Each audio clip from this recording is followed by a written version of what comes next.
Hola, ¿qué tal? Saludos, iglesia querida. Estamos estudiando El Poder de la Cruz, una serie de 12 mensajes que estamos profundizando y estudiando acá en Iglesia Bíblica Cristiana. Estamos en el mensaje número 4 y el título de nuestro mensaje es La ira de Dios, libres del pecado, el infierno y la muerte. Vamos a estar hablando, vamos a estar profundizando acerca de la ira de Dios. ¿Qué es la ira de Dios? ¿Cómo se manifiesta la ira de Dios? ¿Y por qué nosotros fuimos libres? ¿Y cómo fuimos libres de esta ira? Y bueno, la respuesta es gracias a la cruz del Señor Jesucristo. Así que, por favor, abramos nuestras Biblias en el libro de Romanos, capítulo 5, versículo 8 al 10. Romanos 5, 8 al 10. Dice: mas Dios muestra su amor para con nosotros en que, siendo aún pecadores, Cristo murió por nosotros. Pues mucho más, estando ya justificados en su sangre, por él seremos salvos de la ira. Porque si siendo enemigos fuimos reconciliados con Dios por la muerte de su Hijo, mucho más, estando reconciliados, seremos salvos por su vida.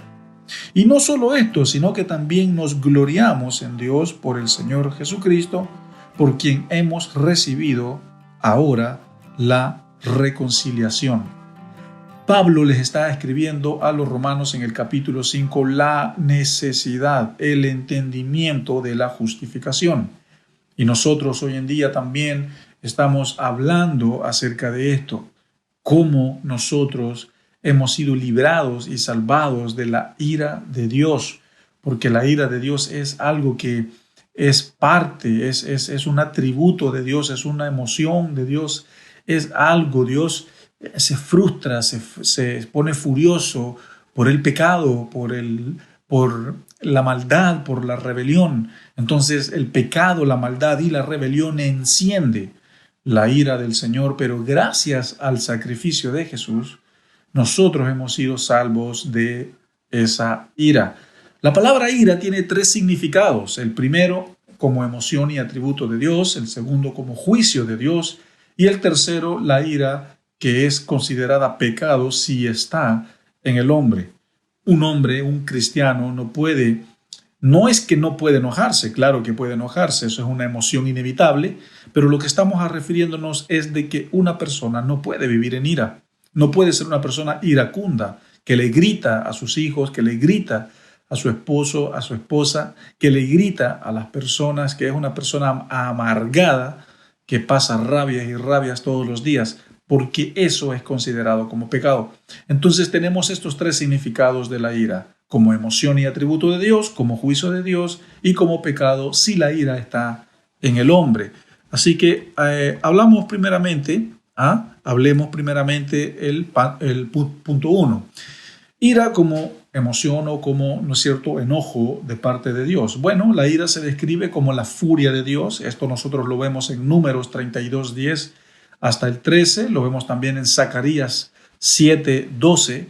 Y es un sentimiento de enfado muy grande y muy profundo. La ira se describe como la furia de Dios. Es un enfado muy grande y muy profundo en el corazón de Dios, y también es el acto de odiar, de repudiar. Es el enojo y la rabia de Dios por el pecado y la rebelión. También es la repulsión y la indignación de Dios ante el mal. Primera de Juan 4:16 nos habla acerca de esto. Entonces, esta es la ira como emoción, como atributo de Dios también, ¿no es cierto? La ira se describe como la furia de Dios, es un sentimiento de enfado muy grande y muy profundo, y es también el acto de odiar, es el enojo y la rabia de Dios por el pecado y la rebelión. También es la repulsión y la indignación de Dios ante el mal. Ahora veamos a la ira como juicio de Dios, ¿ya? No como sentimiento de Dios, sino como juicio de Dios. Dios en su justicia debe castigar el pecado. Dios castiga el pecado. En su justicia, Dios es un Dios santo y Él castiga, debe de castigar el pecado, es decir, el que peca debe de tener una consecuencia por ese pecado. La ejecución de ese castigo es llamada la ira de Dios, y esto se manifestará en su temible plenitud en el día final del juicio, cuando aquellos que hayan rechazado la salvación serán enviados a un lago de fuego para y por la eternidad. Esto habla Mateo 25, 31 al 46. Pero las Escrituras afirman que Dios es un Dios tardo para la ira y grande en misericordia. Pero a pesar de eso, Dios es un Dios que se aira, es un Dios que se enoja, y la ira de Dios también es el juicio que Dios tiene preparado para el pecador, para el impío, para el rebelde, para el desobediente, para el fornicario, para el que no quiere obedecer al Señor. Entonces, vemos en la historia del pueblo de Israel la ira de Dios también, básicamente desde el Génesis, lo vemos hasta el Malaquías.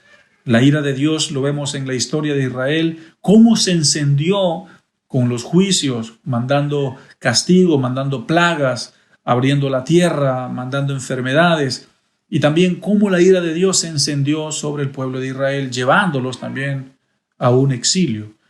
Por eso ellos lo provocaron, ¿no es cierto?, a ira. El pueblo provocó a Dios a ira con sus múltiples infidelidades, injusticias, maldades, rebeliones. La ira de Dios también es conocida como el día del Señor. Esto que estamos hablando es la ira de Dios como el juicio de Dios, que habrá un juicio para el pecador. Y la liberación del creyente, la liberación de la ira de Dios es a través de la expiación de Cristo, según Romanos 5:10. Así es como el hombre, así es como el cristiano, el creyente se libra de la ira de Dios a través de la expiación de nuestro Señor Jesucristo. Dios no nos ha dispuesto para ira, sino para alcanzar misericordia y salvación por medio de nuestro Señor. Esta ira de Dios se manifestará en llama de fuego para dar retribución a los que no conocieron, a los que no obedecieron a Dios, ni obedecen el evangelio del Señor Jesucristo. Esto lo habla segunda de Tesalonicenses 1:18. Dios, que no quiere la muerte del pecador, sino que desea la salvación para todos, llama y advierte por boca del mismo Jesucristo a que se salven de la ira de Dios, según Mateo 3:7. Mateo 18:34 y 35 también hablan de esto. Entonces, Jesucristo llevó sobre él, ¿no es cierto?, los pecados para conectarnos hacia el Padre en su maravillosa gracia. Y de esa manera la ira de Dios por nuestros pecados se manifestó para que nosotros pudiésemos quedar libres de esta maldición que habla la ley. Entonces, cuando hablamos de ira como juicio de Dios, se refiere también a la consecuencia del pecado y se refiere también a lo que vendrá después de la muerte para aquellos que mueren sin Cristo en su corazón, y también se refiere en el día del juicio final, cuando Dios juzgue a los vivos y a los muertos. Allí, de una vez por todas, se manifestará lo que es la ira de Dios. Entonces hay un juicio, hay un juzgamiento para aquellos que mueren sin Jesús en su corazón, mueren sin su Salvador. Entonces este es nuestro segundo punto con respecto a la ira. El primer punto dijimos de que simplemente era la furia de Dios. La ira es la furia de Dios, el enfado de Dios por el pecado.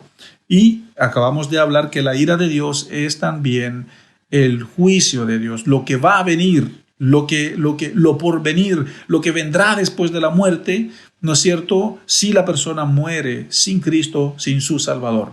Ahora, si la persona está aquí en la tierra, bueno, simplemente verá las consecuencias de su pecado, que también serán como un pequeño destello de la ira de Dios. Ahora, pasemos a nuestro punto 3, que es la ira como pecado en el hombre. Primero, las Escrituras dicen de que no es bueno que el hombre viva en iras, porque cuando la ira se adueña del hombre, esto generalmente es una manifestación de la naturaleza pecaminosa del hombre, que se monta en cóleras y en iras. Y esta actitud es desaprobada por Dios. La ira en el hombre es pecaminosa. La ira en el hombre es pecaminosa, es contada como pecado. Nosotros tenemos en Gálatas 5, 16 en adelante los frutos de la carne y los frutos del Espíritu. Y uno de los frutos de la carne es la ira. Dice fornicaciones, dice borracheras, dice orgías y también dice celos y después dice iras. Entonces la ira es un fruto de la carne. No estamos diciendo de que no se pueden enojar, no estamos diciendo que no hay que enojarse. Lo que estoy diciendo es vivir en la ira. Un hombre iracundo, una mujer iracunda que vive en amargura es contado como pecado porque la ira es un fruto de la carne y la carne se opone a Dios, se opone a la ley de Dios, a la ley del Espíritu. La carne y el Espíritu se oponen entre sí. Entonces, estamos hablando de nuestro tercer punto con respecto a la ira, pero en el hombre. Y la ira en el hombre es contada como pecado, es considerada un fruto carnal, un fruto de la naturaleza pecaminosa. Y la ira también es un fruto, ¿no es cierto?, no solo de la carne, sino también un fruto del pecado. Por la ira, el hombre puede llegar a perder el dominio propio, cosa que Dios detesta. La ira es el primer fruto de las obras de la carne. El creyente es exhortado, es animado a ser sobrio, a ser templado y viviendo una vida alejada de estas cosas, lo cual implica que su manera de actuar, el dominio de sus emociones, deben de ser para la gloria de Dios. Así que, hermanos, no es bueno que vivamos en iras. Usted tiene que vivir para la gloria de Dios, gobernado en sus emociones, en su carácter, en su temperamento, y entonces el fruto del Espíritu se hará notar en usted. De esta manera hemos descrito nuestros 3 puntos con respecto a la ira. Primero, la ira como una emoción, como una furia de Dios. Segundo, la ira como el juicio de Dios, de lo por venir. Y tercero, la ira en el hombre, que simplemente es contada como pecado. Pero bien, nuestro tema, nuestro mensaje es acerca de la ira, ¿no es cierto?, de Dios. Entremos ahora a nuestro contenido y lo que yo quiero que usted entienda, amado hermano de Iglesia Bíblica Cristiana, y también todos los que nos escuchan a través de nuestro canal de YouTube y en redes. Quiero que ustedes entiendan, hermanos, que aún hay enemistad entre Dios y el no convertido. Aún hay enemistad entre Dios y el que no está en Cristo. Y es una enemistad ardiente, es una enemistad que es como una olla hirviendo, es una enemistad entre Dios y el impío muy fuerte, muy grande. El no convertido odia a Dios y a sus mandamientos. La persona que no está en Cristo dice: yo no quiero obedecer al Señor, yo no quiero obedecer sus mandamientos, yo no quiero obedecer su palabra. Jesucristo no es mi Señor, Jesucristo no es mi Salvador. Mi Señor es el cigarrillo, mi Señor es el libertinaje, mi Señor es mi trabajo, mi Señor es hacer lo que yo quiero. Entonces, esa es la mentalidad del no convertido, del impío. Entonces, aún hay enemistad entre Dios y el no convertido, y esa es una posición difícil de estar. Es una posición difícil de estar. ¿Por qué? ¿Por qué? ¿Por qué es difícil? Porque la persona está separado de Dios, está separado de la vida, está separado de lo que es el entendimiento, está separado de la fuente de la eternidad, está separado. ¿Y quién quiere vivir separado? ¿Quién quiere vivir apartado? Es una posición muy, pero muy difícil. Entonces, quiero que hablemos acerca de los beneficios de ser un hijo y un amigo de Dios y de los contras de lo que es ser un no hijo de Dios o una persona que se considera o está en enemistad con Dios, refiriéndome a los no convertidos. Primero, ¿qué es lo que le espera a un no convertido? ¿Qué es lo que le espera al que es enemigo de Dios? Porque entiéndame, hermano, si una persona no se ha convertido al Señor, no ha venido a los pies de Cristo, no es un convertido, no es un hijo de Dios. No hay manera de que sea un hijo de Dios, porque solo estando en Cristo, que es el único camino, nosotros podemos ser vistos aceptos delante de Dios. Entonces, ¿qué es lo que le espera al que es enemigo de Dios? Es decir, al no convertido. Primero, una vida llena de pecado, una vida llena de obstáculos, una vida llena de curvas y de baches y de turbulencias, una vida llena de huracanes. Ahora, con esto no estoy diciendo de que al que está en Jesucristo no va a tener dificultades. No, no estoy diciendo de eso, pero hay un distintivo, hay algo que es distinto. Lo que le espera al que es un enemigo de Dios, al que está bajo la ira de Dios, el que está afuera de Cristo, es una vida llena de pecado, es una vida llena de frutos para muerte, una vida llena de frutos para la carne, es decir, una vida vacía y llena de obstáculos. Le espera una vida insaciable, una vida sin propósito, una vida que haga lo que haga esa persona no se llenará, no se saciará, intentará llenar y cubrir cada vacío, cada sentido de ansiedad y de depresión y de enfermedad y de soledad adentro de su vida, y no será saciado, no será sanado, y entonces eso lo llevará al despropósito.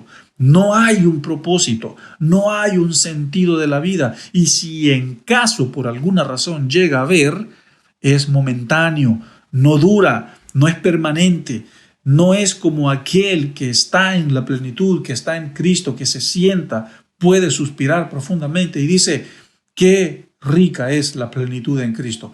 Pero esto no lo puede decir el no convertido. Y por si esto fuera poco, lo que le espera a un no convertido es un lugar de tormento, es un lago de fuego por la eternidad. Y usted me puede decir, pero ¿qué tradicional está sonando usted? Amigo, no se trata de ser tradicional, no se trata de ser pentecostal o no pentecostal o bautista o lo que sea, calvinista o arminiano. Hermanos, se trata de la realidad. La muerte es segura, todos la van a experimentar, la vamos a experimentar. Entonces, lo que nos espera después de la muerte, si no está la persona en Cristo, es un lugar de tormento, es un lugar de tinieblas, un lago de fuego, y es una muerte eterna. ¿Qué es lo malo de ser un enemigo de Dios? ¿Qué es lo malo? Primero, Dios no reconoce a esa persona. No hay ningún conector entre Dios y esa persona. Dios no lo reconoce, no conoce a esa persona. Es considerado un hacedor del mal, un impío, y Dios aborrece a los impíos. La persona no es un hijo, sino un huérfano. En el Antiguo Testamento, aquel que era huérfano era considerado un bastardo sin padre. Y esa es una palabra muy fuerte. Entonces, así es el no convertido, el que está fuera del Señor, el que está fuera de la gracia, no es reconocido por Dios. Dios dice, es un hacedor del mal, no hay nada que me identifique con él si no está Cristo por medio. Entonces la persona no es hijo, la persona es huérfano, es un bastardo. La persona no tiene una familia, si bien tiene una familia física, pero no hay una familia divina, una familia espiritual, una familia de reino. No hay un sentido de familia. Está bajo la maldición de la ley también. Aparte de eso, la ley del pecado, la ley de la muerte y la ley del infierno están vivas y palpantes, esperando la vida de esta persona, esperando el alma de este no convertido.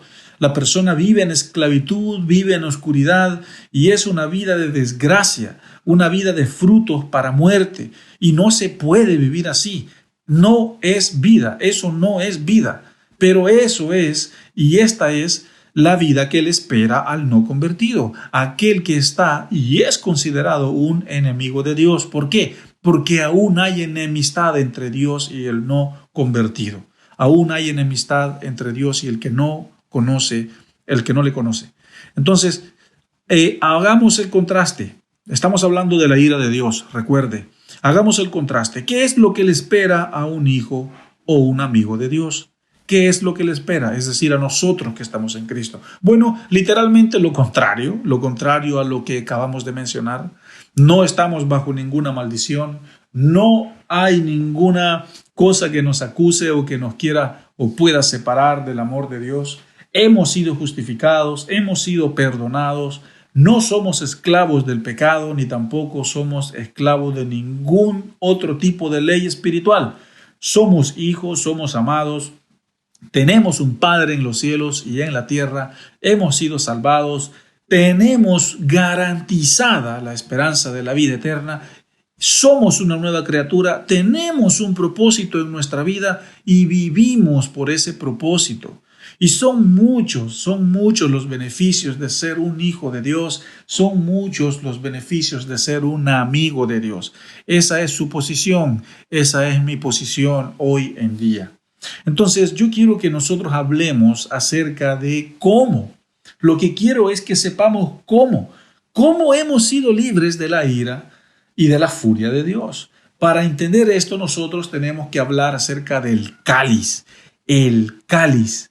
La palabra cáliz también significa copa. En la Biblia tenemos 13 versículos que nos hablan sobre el cáliz.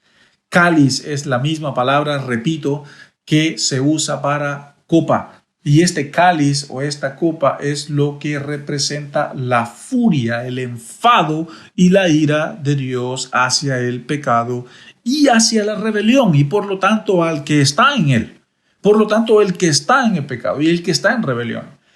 Entonces, es importante que en el Antiguo Testamento usted pueda ver y entender que se habló mucho acerca del cáliz. Los profetas predicaron acerca del cáliz, la ira de Dios, el día del Señor. Entonces, el cáliz es la copa de la ira y de la furia y del enfado de Dios hacia la desobediencia y el desobediente, hacia el pecado y también hacia el pecador. Por ejemplo, Salmos 11:6 dice, sobre los malos hará llover calamidades, fuego, azufre y viento abrasador será la porción del cáliz. Esa es la porción de la copa. Isaías 51:17 dice, despierta, despierta, levántate, oh Israel, que bebiste de la mano de Jehová el cáliz de su ira, es decir, la copa de su ira, porque el cáliz de aturdimiento bebiste hasta los sedimentos. La copa de los aturdimientos bebiste, dice Isaías 51:17. Habacuc 2:16 dice, te has llenado de deshonra más que de honra. Bebe tú también y serás descubierto. El cáliz de la mano derecha de Jehová vendrá hasta ti y vómito de afrenta sobre tu gloria. El cáliz, es decir, la copa de la mano derecha de Jehová vendrá hacia ti. Y esto está hablando de furia, de enojo. ¿Qué es lo que enciende la rabia y la furia de Dios? El pecado, la rebelión, la desobediencia, no obedecer sus mandamientos. Apocalipsis 15:10. Él también beberá del vino de la ira de Dios que ha sido vaciado, puro en el cáliz de su ira, y será atormentado con el fuego y azufre delante de los santos. Entienda, hermano, escuche, que ha sido vaciado puro en la copa de su ira. Eso es lo que está diciendo Apocalipsis 5:10. Hermanos, yo quiero que usted entienda que la copa o el cáliz representa lo siguiente. Atención, aquí está el entendimiento, aquí está la revelación de este mensaje. ¿Cómo nosotros fuimos libres de esta ira? La copa y el cáliz representa todas las inmundicias y los pecados y las rebeliones de toda la humanidad juntos en un mismo recipiente. Porque los pecados y las rebeliones de la humanidad se fueron guardando y acumulando en un recipiente que se llama copa. Y esa copa también no tiene solo los pecados y las rebeliones, sino que en esa copa también está la ira de Dios. Aparte de eso, se acumula en esa copa la ira mezclada con la furia de Dios, el enfado de Dios, todo eso junto en una misma copa, en un mismo cáliz. Esa copa era como una olla de agua hirviendo, el líquido, lo que había dentro, el contenido interno de esa copa era como una olla de presión, como una máquina de vapor. Es algo que quema, es el pecado, las inmundicias mezcladas con la ira de Dios, con la rabia de Dios, con el enfado de Dios en una misma copa. Pero calentada 7 veces más de lo normal, es decir, lo que había en esa copa era la rabia de Dios, la furia de Dios, el enfado de Dios por el pecado y por la rebelión en el hombre. Eso era verdaderamente un trago amargo y doloroso. En esa copa también estaban los pecados de todas las naciones, los pecados de Chile, de Sudamérica, de Norteamérica, de Europa, de los 7 continentes, los pecados de su abuelo, de su bisabuelo y de todos sus descendientes hacia atrás. En esa copa estaban todas las inmundicias de la humanidad, unidos y mezclados con la ira y la rabia de Dios. ¿Qué pasó con esa copa? Esa copa fue derramada. Esa copa fue derramada sobre una persona, la persona de Jesús. Mateo 26:39.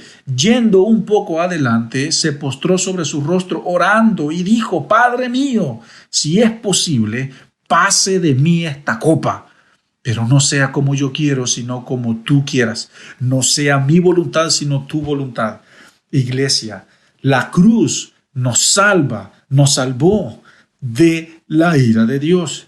Esa copa, Jesús dijo: Señor, pasa de mí esa copa. ¿Por qué Él dijo: pasa de mí esa copa? Porque Él sabía con exactitud lo que significaba esa copa. Jesús sabía lo que se le aproximaba, y la copa de la que Jesús estaba hablando aquí era la de la ira de Dios. Jesús en ese momento no le tenía miedo a los clavos ni al sufrimiento físico. Su mayor temor en ese momento era el de ser abandonado por el Padre. Por eso dijo: Padre, ¿por qué me has abandonado?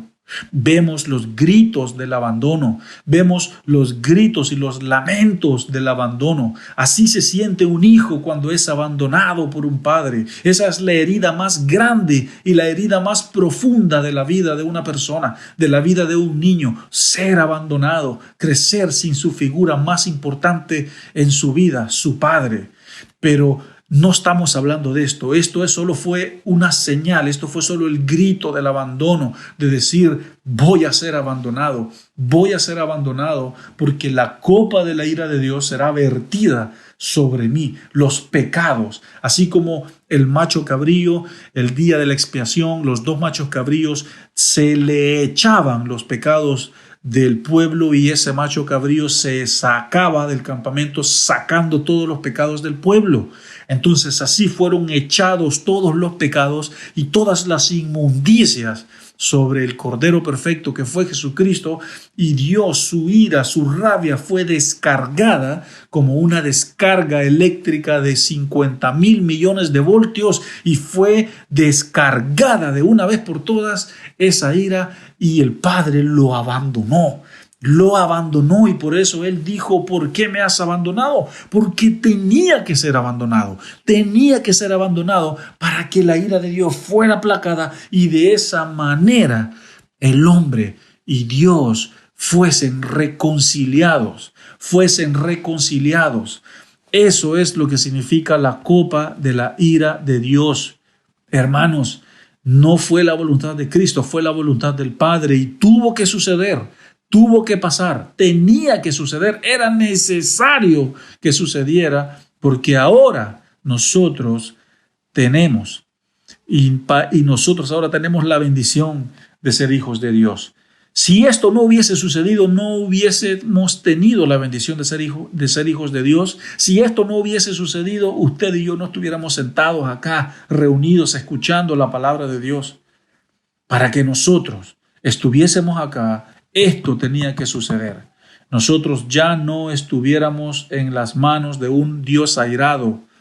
Esto sucedió, esto pasó para que nosotros ya no estuviéramos en las manos de un Dios airado, enojado. En la cruz se terminó la ira de Dios para nosotros. En la cruz se terminó esta culminación. Desde la cruz en adelante somos amados, somos aceptados. Dios ya no está enojado con nosotros. Dios ahora nos ama. Dios ahora nos extiende su mano. Pero este abandono no tuvo ni tendrá comparación con ninguno otro abandono. Fue un abandono divino, una única vez, una pura vez, para siempre. Y fue necesario para nuestra redención. Así somos libres del infierno, iglesia. Así somos libres del pecado. Así es como somos libres de lo que nos esperaba. Dios nos ama y nos amará para siempre gracias a este sacrificio. Así somos libres de la ira y gracias a esa cruz, amigos, esto es una realidad. Repito, la muerte es segura. Todos la experimentaremos, pero gracias a este sacrificio habrá vida después de la muerte. Nadie se escapa de morir. Si hoy día usted y yo morimos, estamos seguros en las manos de Dios. Estamos seguros. Y si usted no lo cree, pues entonces el día que usted parta de esta tierra lo creerá. Y no solo lo creerá, sino que lo verá. Lo verá, se dará cuenta que esto que yo estoy hablando es la verdad, es una realidad, es un hecho. Y quiero que leamos los versículos de Romanos una vez más para terminar nuestro mensaje. Romanos 5 del 8 en adelante. Mas Dios muestra su amor para con nosotros, que siendo aún pecadores, Cristo murió por nosotros, pues mucho más, estando ya justificados en su sangre, por él seremos salvos de la ira. Porque si siendo enemigos fuimos reconciliados con Dios por la muerte de su Hijo, mucho más, estando reconciliados, seremos salvos por su vida. Y no solo esto, sino que también nos gloriamos en Dios por nuestro Señor Jesucristo, por quien hemos recibido ahora la reconciliación. Ira por reconciliación. Ira por reconciliación. Iglesia, esto es el poder de la cruz. Esto es lo que la cruz ha hecho. Gracias a esta cruz. Así que en nuestro corazón arrodillémonos, arrojémosle nuestras coronas de honra, de gloria y de alabanza a nuestro Señor Jesucristo por la cruz. Este es el poder de la cruz. Así usted fue redimido y yo fui redimido del poder de la muerte. Así fuimos redimidos y rescatados de la ira y de la furia y del enfado de Dios por nuestro pecado. Ahora Dios no es nuestro enemigo, es nuestro amigo, es nuestro Padre, es nuestro Creador. Y Él no está enojado contigo, no está enojado conmigo. Él me ama, Él te ama y Él quiere lo mejor para nosotros. Así que, hermanos, que el Señor me lo bendiga y oro que el Espíritu Santo lo continúe edificando y le continúe mostrando la verdad acerca de esta poderosa serie. Nos vemos en nuestro próximo mensaje, nuestro próximo domingo, aquí en Iglesia Bíblica Cristiana en Pichilemu, en Chile. Que el Señor me los bendiga. Recuerda suscribirte a nuestro canal y activa las notificaciones para que no te pierdas ninguno de nuestros sermones.